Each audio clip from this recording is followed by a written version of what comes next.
I've never been afraid to reinvent myself. And here's the key for everybody. When someone closes a door in your face, all you have to remember is when God allows them to close the door in your face, all God wants you to do is walk up the hall. It's some more doors. You just got to walk up the hall. Because I can promise you, he got a better door that he wants you to go through than the one that got shut in your face. That's a fact. That's a fact. But what happened to people is they stand there beating on the door. Open it back up. We're going to do a write-in campaign. Where are you leaving? I got to have my job. What about my benefits? Hey, stop. The door is closed for a reason. Because God just wants you to walk up the hall because he got another door. It's bigger, and when you open it and get behind it, you ain't going to believe what's back there. But you will never get to it if you stand in front of that door crying. Please open it back up. Help me. My family. Stop. Go up the hall, man. These people that close doors in your face, they ain't the only door. They ain't the only door. God is the creator of all doors, man. I'm just going to see what else he got for me. I don't even worry about that. Do you have what it takes? I put that out there because if you thought that question was going to go away when you hit 40 and it didn't. If you thought that question was going to go away when you graduated high school and it didn't. If you thought that question was going to go away when you got married and it didn't. Now I want to say that over your life today, whether you believe it or not, that what God has purposed for you to accomplish is too important for you to leave your issues unconfronted.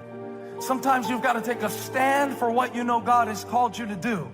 And sometimes that means standing against what others say, and sometimes that means taking a stand within yourself against yourself. Those negative influences are choking out and they're limiting your life. Who you choose to surround yourself with, the environment you decide to plant yourself in has the potential to limit you or unlock you. Maybe there's some relatives in your life who tell you why you'll never break that addiction, why you'll never be successful. Listen, these relationships, they may be keeping you from flourishing and becoming all God wants you to be in 2021. You are now a composite of everything you've been saying. Change your words and you'll begin to change your life. If you want to become something different, change what you are confessing. Change what you are saying. Words change the atmosphere of your life.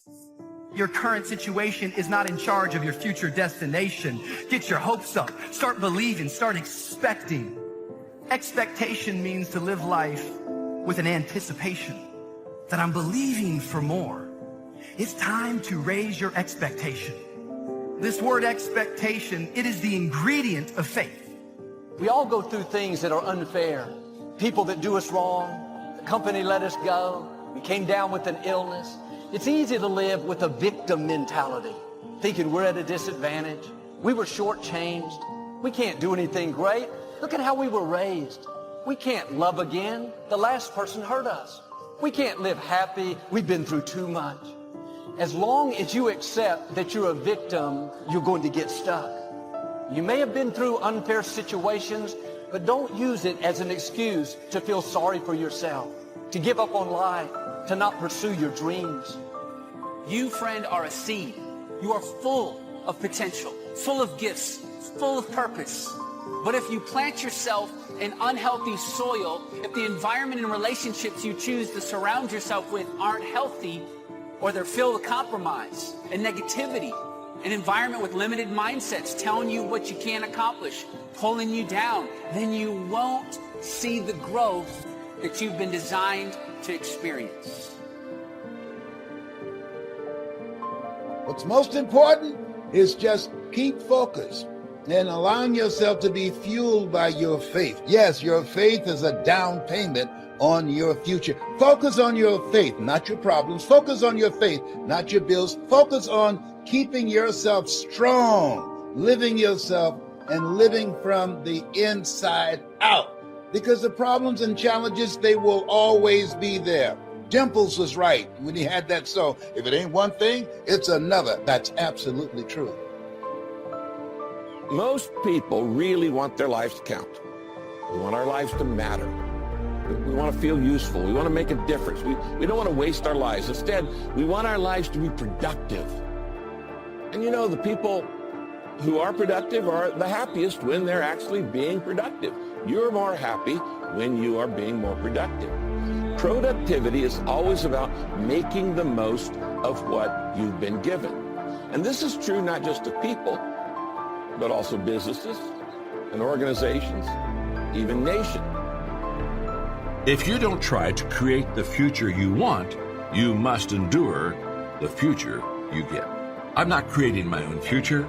I'm just enduring the future that comes to me. But the moment that I become intentional, the moment that I say, I have a choice, I can make a difference, I don't have to become a victim, the moment that happens within my life, I begin to create a better future for me. So the question is, do I wait for good things to happen, or do I work for good things to happen, which means I'm intentionally taking action to do my very best to make the best out of something that isn't so hot. I hope that you no longer wait for good things to happen for you and to you. I hope you begin to intentionally work to make them happen. See, a lot of people are caught up in the distractions. A lot of people spend all kind of TV time and internet time watching old fights and sporting events. But this is no time to be a fan. This is no time to be a spectator. Listen to me. Listen to me. You have something special. You have greatness in you. But most people don't take the time to focus, to put in the effort, and the time to develop that greatness, to discover that greatness. And if you don't focus, if you don't put in the effort, if you don't work it, it doesn't work if you don't work it. You see, there's definitely a time to focus on self-development, focusing on you, checking your attitude, checking your dreams, your plans. Self-development is critical. But may I propose another focus, something that's key to you reaching your full potential? That's soil development. That means assessing your environments. It means assessing your relationships.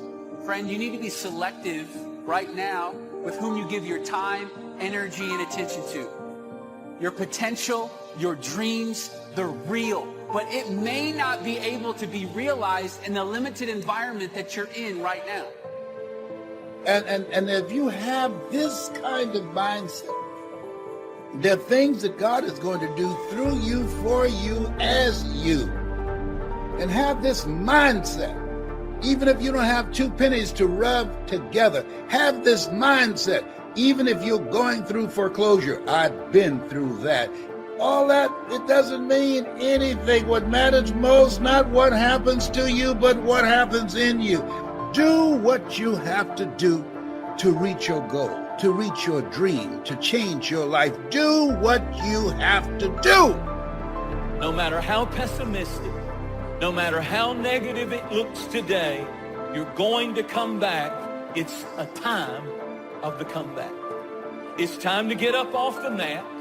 If you've been knocked down, if you've been through something, if you've been through financial setback or some kind of terrible thing has hit you in your health or something's happened to your family, we need to believe that it's time for a comeback.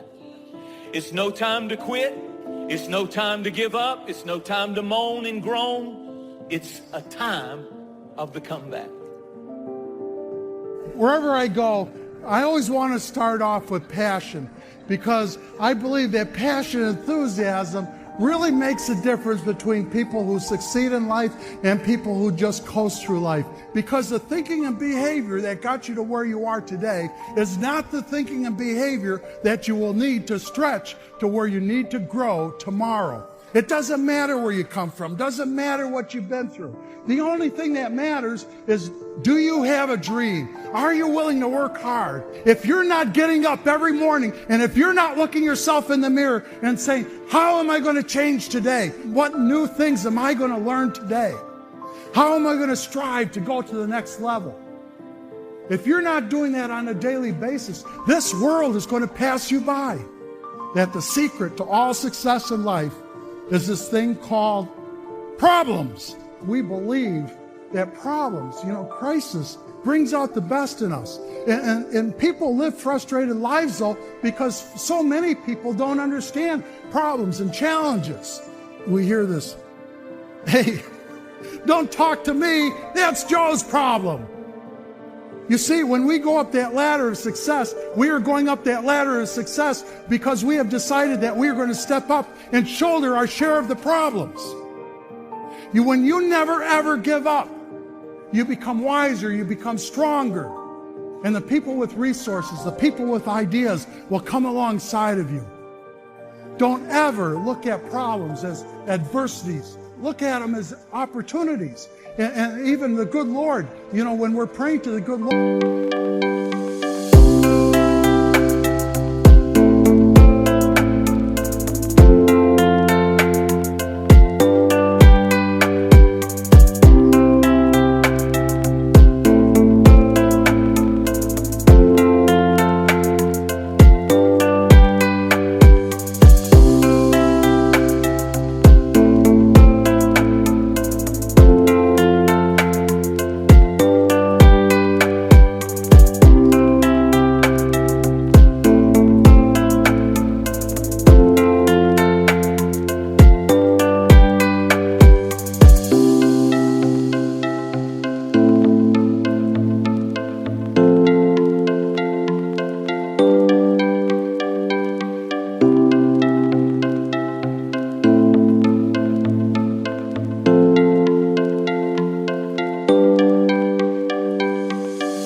Don't pray the prayer saying, God, what is it with all these crises and adversities?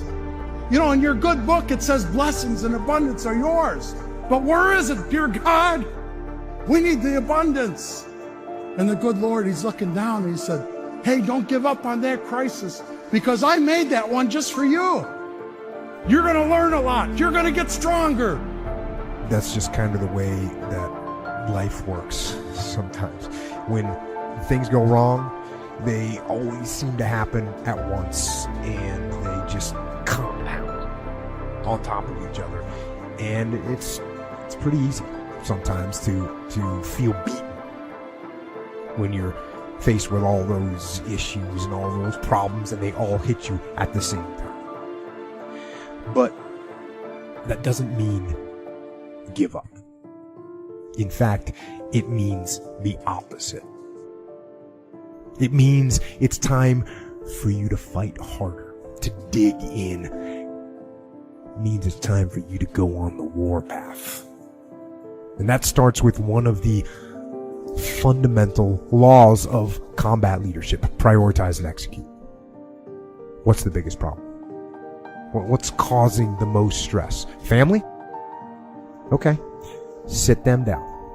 Explain where you are at. Be blunt, be upfront, and then give them the simple plan of how you're going to get things back on track. Don't sugarcoat it.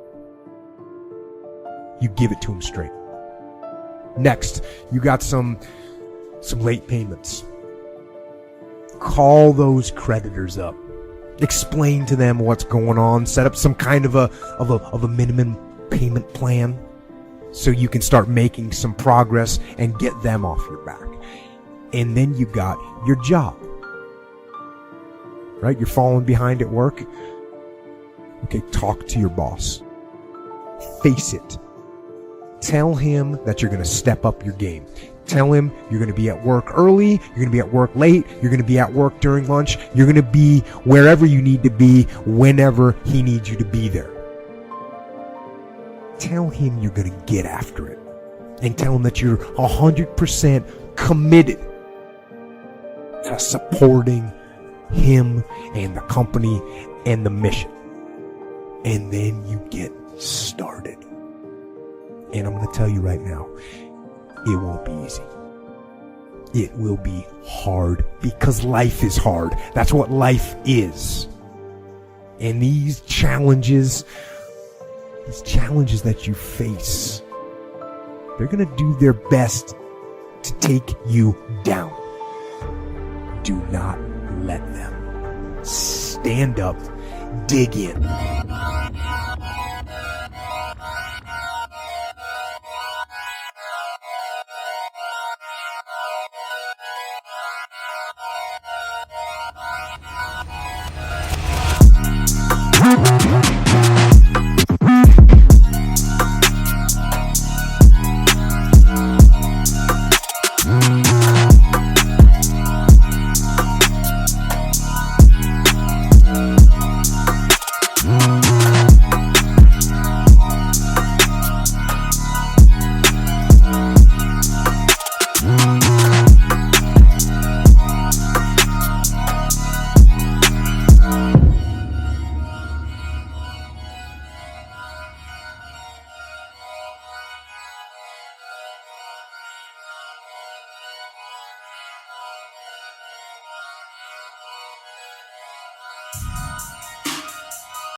Line up those problems and confront them. Face them.